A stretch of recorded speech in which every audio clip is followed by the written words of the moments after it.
Selamat siang, eee, para peserta seminar online pada hari Senin tanggal 20 September 2021. Tentunya,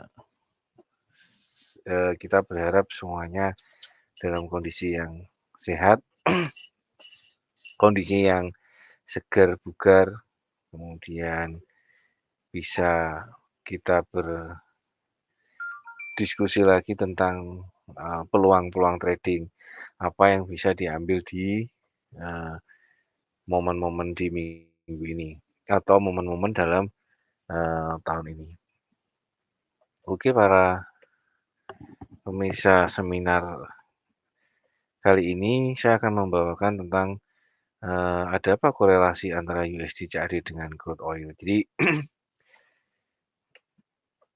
USD CAD atau Kanada Dollar ini merupakan negara dengan penghasil minyak itu terbesar, cadangannya terbesar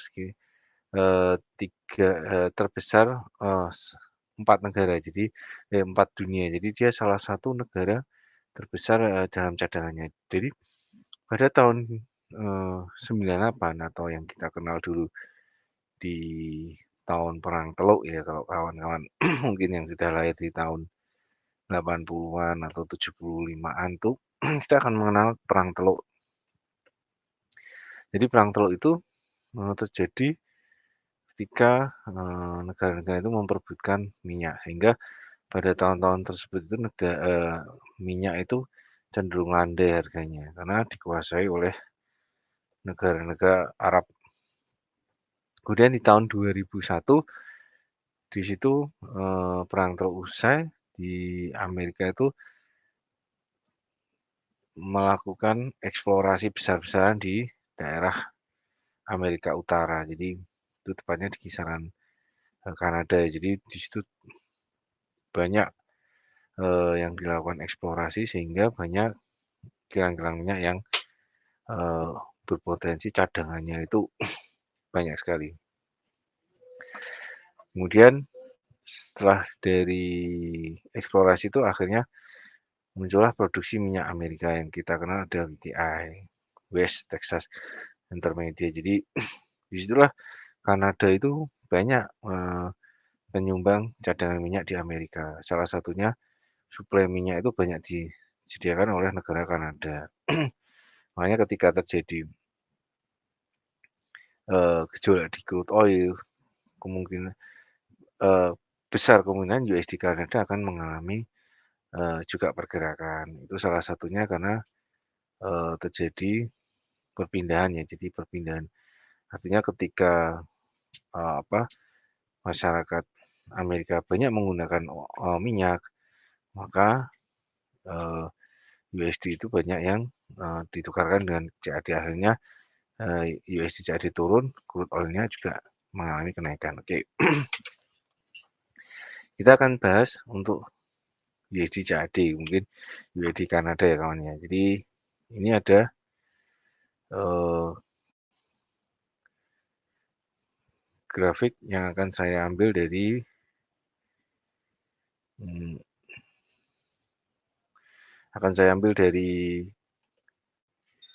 eee, saya akan ambil dari TradingView. TradingView. Oke, kawan-kawan bisa lihat di TradingView, kita akan lihat USD CAD ya kawan. Di USD CAD di D1 itu mengalami kenaikan pada hari ini. Oke, kita akan kolaborasi dengan oil. Jadi kalau kita lebih condong ke WTI atau oil.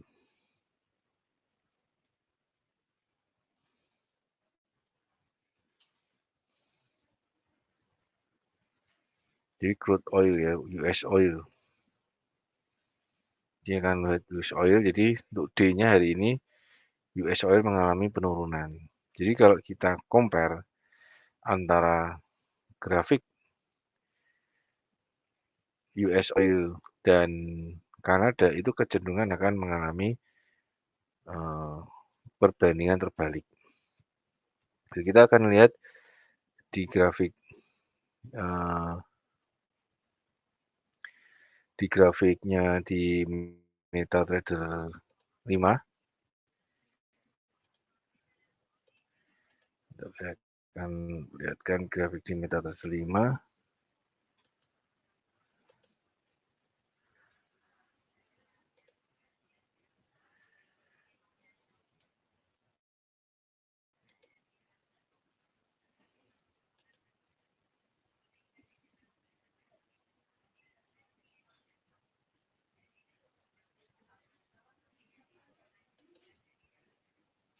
Saya melihatkan di grafik di MetaTrader 5 untuk lebih detail ya kawan.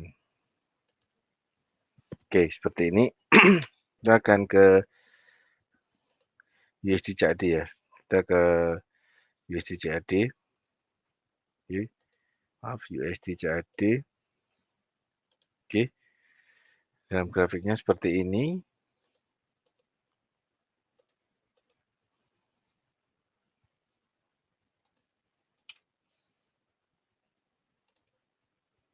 Oke. Jadi secara H1 USD Kanada mengalami kenaikan. Jadi kenaikan ini salah satunya dipicu juga isu tapering yang di Amerika, kemudian tentang kalender ekonomi yang di Amerika yang cenderung pada minggu lalu mengalami eh, kenaikan atau positif dolar sehingga US itu juga mengalami kenaikan. Jadi USD CAD ini salah satunya cara kita eh, menganalisa ini adalah kita akan melihat high low kemarin. Oke, di high low kemarin ini adalah high kemarin dan ini adalah low kemarin. Dia hari ini pergerakannya cenderung di atas 50%, bahkan dia turun hanya sekitar 88%, dia akan terus naik. Target kenaikan selanjutnya di kisaran untuk ISD CAD ini di kisaran di 2825 sampai 2845. Oke, dari sini kita bisa melihat jarak grafik secara 1 jam. Kita akan lihat crude oil secara 1 jam juga kawan. Oke, kita akan lihat ke crude oil secara 1 jam. Oke, crude oil seperti ini.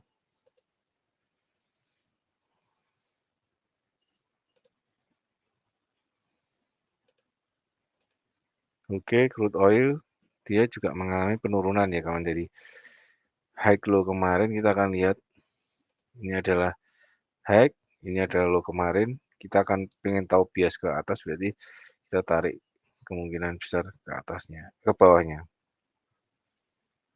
Jadi ini hari ini oil mengalami break low dari low kemarin.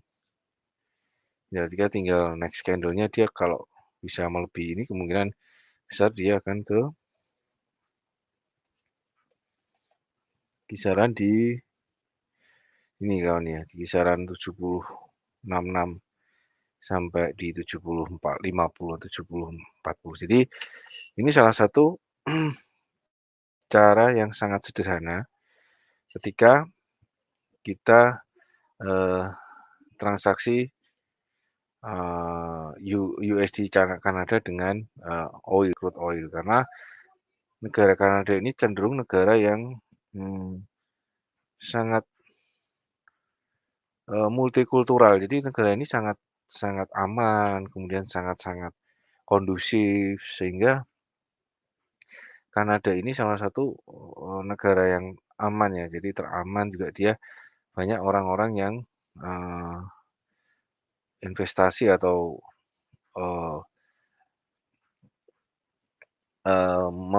menginvestasikan di negara Kanada itu, di Amerika Utara itu. Jadi ini salah satu trading atau salah satu teknik trading di mana USD Kanada ketika mengalami kenaikan, berarti crude oil itu kecenderungan akan mengalami penurunan. Dia akan berbalik terbalik dengan USD Kanada. Kita akan coba bagi dua ya kawan. Kita akan bagi dua. Oke, bisa.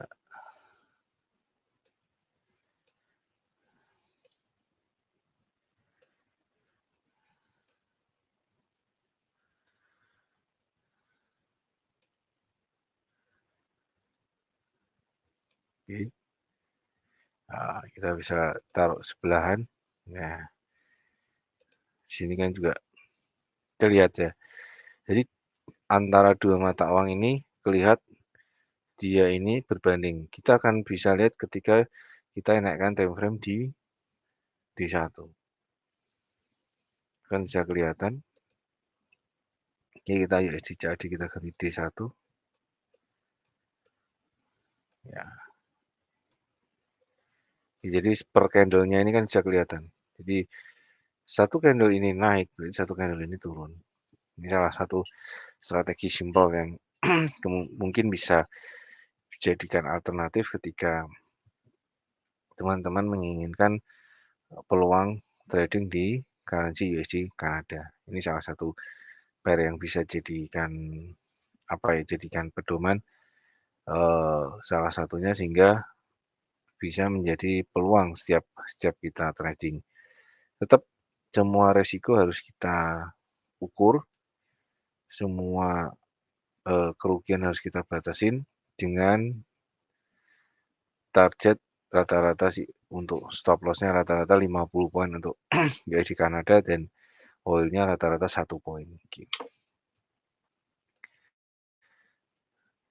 Salah satu cara juga di trading USD Kanada ini juga salah satunya kawan-kawan bisa memegang USD kan kondisinya dengan news-nya yang ada misalkan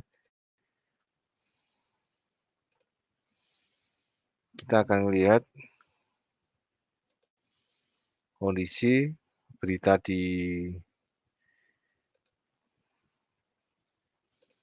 investing, kita akan cek, kita akan lihat di kalender ekonomi bagaimana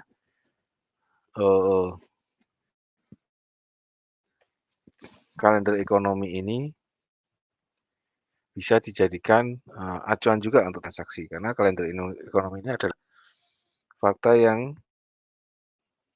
ada di pasar. Jadi fakta yang ada di pasar itu salah satunya adalah trading dengan kalender ekonomi. Karena apa? Karena berita yang muncul atau berita yang ada itu semua sudah di-share di portal-portal berita besar. Jadi misal seperti Forex Factory, Investing,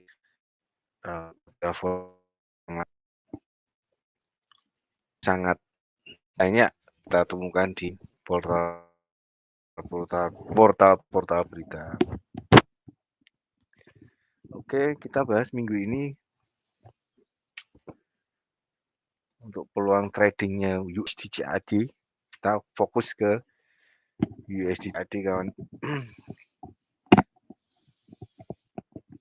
Oke, jadi minggu ini hari Senin untuk Kanada tidak ada rilis berita. Nanti malam juga ada di Kanada ada pemilihan umum Kanada yang kemungkinan sih ini bisa membuat mata uang tersebut mengalami wait and see atau kita bahasanya kita bilang stuck ya. Kemungkinan nanti malam Kanada juga bisa mengalami stuck. Kemudian besok juga ada indeks harga perumahan baru yang dirilis, masih belum ada. Kemungkinan si indeks perumahan ini besar kemungkinan akan mengikuti besar kemungkinan akan melihat kondisi berita yang dari Amerika. Di Kanada ini nanti kita lihat besok jam 19.30. kemudian US, jadi kita juga harus melihat US karena transaksi kita ada di USD CAD, makanya besok kita juga melihat di izin bangunan di Amerika ini dia dari 1,630 1.630 ke 1.600, jadi terjadi penurunan. Kemudian izin bangunan di Amerika mengalami penurunan di bulan Agustus. Tapi di transaksi berjalan juga Amerika juga mengalami penurunan lagi, itu bisa bikin US dollar mengalami penurunan untuk esok. Jadi untuk besok hari ini sih kita lebih condong ke pidato di Eropa atau di ECB. Kemudian minggu ini juga untuk inventory minyak Rabu ini juga akan dirilis juga. Ini juga akan berpengaruh di harga minyak. Jadi besar kemungkinan minyak. Oh ini belum ada ya. Jadi untuk minyak ini hari Rabu ya. Kita akan lihat hari Rabu. Kita akan lihat nanti hari Rabu seperti apa rilis beritanya. Jadi secara penjualan inventory minyak itu dari minus akan diberikan seperti apa nanti kita akan lihat dulu aja. Kemudian minggu ini juga penjualan rumah lama juga mengalami penurunan untuk USD. Kemudian untuk hari Kamis kita akan lihat di FOMC. Jadi ini sangat dinanti pelaku pasar ya, proyeksi ekonomi ya. Jadi keputusan tingkat inflasi, pernyataan FOMC. Kemudian pagi juga disambut dengan Swiss. Kemudian Euro juga, indeks pembelian manufaktur. Besok hari Kamis ini sangat dinanti pelaku pasar. Karena banyak data ekonomi yang akan dirilis pada hari Kamis. Kemudian hari Jumat juga kita ada pidato Gubernur Fed di jam 21 ini juga akan dinanti. Banyak sekali minggu ini yang akan dinanti, salah satunya pidato-pidato dari gubernur ya, gubernur bank sentral ya. Dari ECB, kemudian dari pidato US, kemudian dari rapat keputusan tingkat inflasi di pound sterling, kemudian pidato ECB juga hari Kamis. Jadi perhatikan untuk hari Kamis kawan ya. Jadi kalau ini hari Kamis ini kemungkinan besar harga akan mengalami pergerakan yang cukup lumayan. Gitu. Jadi di sini salah satu peluangnya untuk transaksi minggu ini kebanyakan dari mata-mata uang mayor ya USD, kemudian Eropa, Euro, kemudian pound sterling. Itu. Untuk chartnya, kita akan bahas untuk chartnya.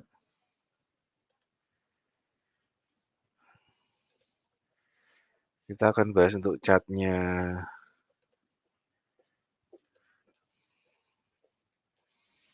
pound sterling. Kita kemarin tadi udah USD CAD, ini masih turun ya.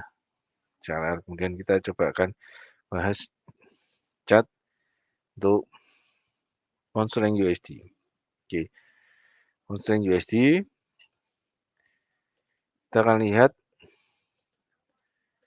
secara harian. Kita akan lihat secara harian. Jadi pound sterling ini dari tadi pagi dia mengalami break low dari low-nya kemarin. Jadi ini low kemarin, ini adalah high. Jadi kalau kita tarik, ya dia seperti ini. Jadi hari ini kemungkinan besar pound sterling bisa mengalami penurunan sampai di kisaran di 13640 ya. Jadi kemungkinan besar selama dia tidak bisa masuk di harga 3725, kemungkinan besar dia akan terus tertekan untuk pound sterling-nya. Jadi 3725 merupakan resisten yang bisa menghambat penurunan lagi untuk pound sterling. Jadi kemungkinan besar pound sterling masih dalam kondisi tekanan. Oke, kemudian kita bahas Euro USD. Euro USD juga mengalami tekanan. Kita akan lihat time frame di 1 jam untuk melihat potensi hari ini. Oke, Euro USD tetap dia juga mengalami penurunan di bawah 100% kemarin, di bawah low kemarin. Jadi low kemarin ada di kisaran 1725. Sekarang harga di kisaran 1708. Artinya selama harga hari ini tidak ada di atas 1725, kemungkinan besar dia akan mengalami tekanan ke bawah. Euro USD. Jadi perhatikan 1725 adalah batas maksimum toleransi jika terjadi kenaikan apabila kita startnya untuk sell. Targetnya sekitar 161% di kisaran 1685 untuk target penurunan. Jadi area stopnya Euro USD ada di sekitar 1730 dan sampai 1750 maksimum. Kecenderungan masih dalam kondisi tekanan untuk euro dan pound sterling mengalami penurunan. Oke, secara teknikal, kemudian kita akan bahas emas. Kita akan lihat emas. Oke, emas dalam kondisi juga dia masih ranging ya. Jadi kawan kita melihat ketika kondisinya dia dari low dan high kemarin dia kembali. Jadi ini kita lihat high low kemarin dulu. Jadi ini adalah high low kemarin. Oke, emas high kemarin ada di 1765 dan low-nya adalah di 1747. Hari ini emas mengalami low baru sehingga kemungkinan besar emas dalam kondisi tekanan selama kalau secara hitungan dia tidak boleh melebihi dari 1767. Jadi high-nya kemarin dia tidak boleh melampaui untuk melanjutkan penurunan. Itu dan ketika harga hari ini high 50% kemarin tuh harga ada di 1757. Jadi kemungkinan ketika 1757 break, besar kemungkinan dia akan ke 1767. Di atas itu harga akan bisa mengalami kenaikan. Jadi batas toleransi untuk XAU atau emas harga maksimum di 1767, dia harus di bawah itu untuk melanjutkan penurunan. Namun jika di atas 1767, kemungkinan besar dia akan gagal, kemungkinan akan mengalami kenaikan untuk emas. Sinyal hari ini emas sudah break low ya, jadi low-nya minggu lalu, low hari Jumat sudah di break atau sudah ditembus. Kemungkinan besar emas bisa mengalami penurunan jika harga bertahan di bawah 17 dari low-nya kemarin. Jadi low-nya kemarin ada di 1747. Jadi hari ini emas harus tutup di 1747 jika mengalami pelemahan. Itu. Jadi peluang trading minggu ini saya kira sangat banyak sekali ya. Jadi berita-berita ekonomi, kemudian berita-berita secara teknikal juga beberapa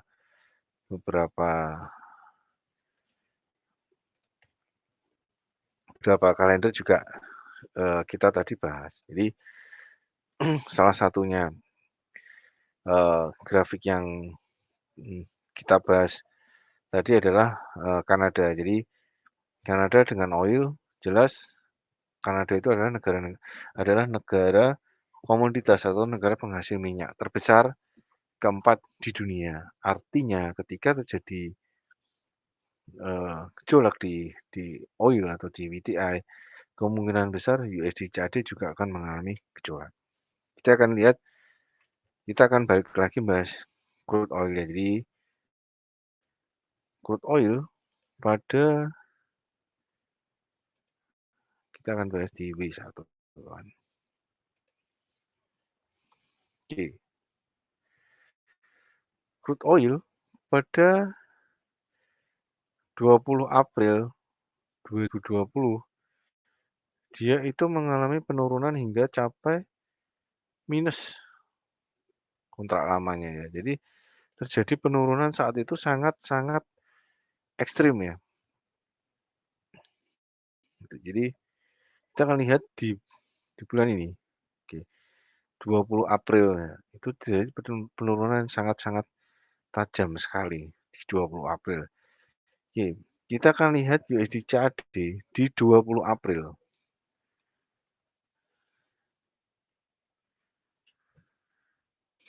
Oke, kita akan lihat USD CAD di 20 April. Kita akan lihat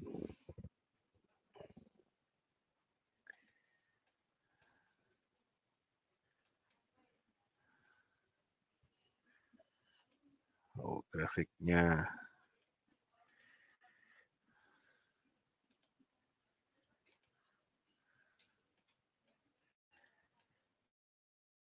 Oke, ini grafiknya. Kenapa nggak bisa digeser ya? Kita akan lihat di grafiknya GK Invest ya. Maaf ini saya ngambil dari TradingView. Kita akan beralih ngambil di grafiknya GK Invest.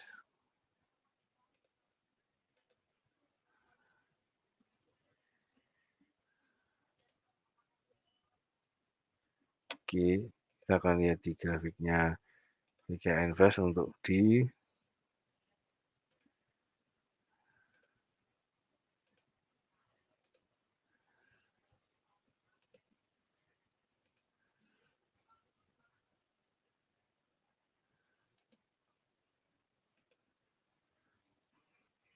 akan lihat di grafiknya mana ini ya.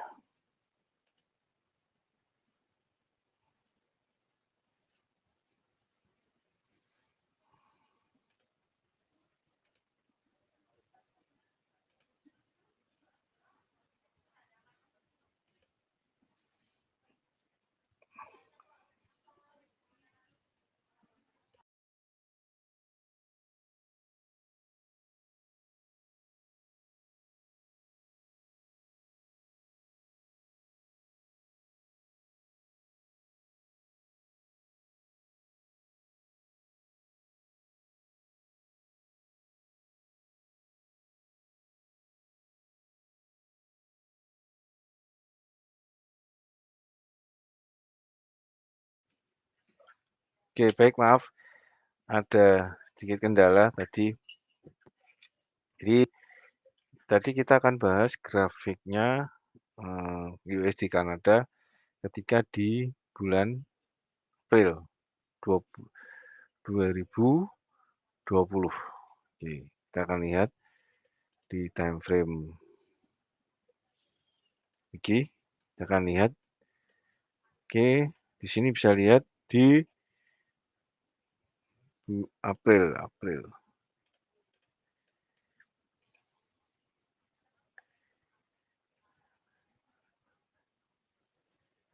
Ya, ini adalah sekitar di bulan April, Januari, Februari, Maret, April. Jadi dia mengalami spek yang sangat tinggi. Oke, kita akan lihat di sini grafiknya CLR sama di W1. Kita lihat time frame yang agak panjang. Oke, di sini kelihatan di kotak ini adalah tahun kemarin. Kita lihat tahun kemarin. Dia mengalami perbedaan. Jadi USD CLR mengalami penurunan, USD CAD mengalami kenaikan. Di sini bisa dilihat dia mengalami kenaikan, kemudian turunan, di sini dia mengalami penurunan, kemudian dia mengalami kenaikan. Ini salah satu strategi yang bisa di-share, bisa jadikan peluang trading pada klien atau pada kita kawannya.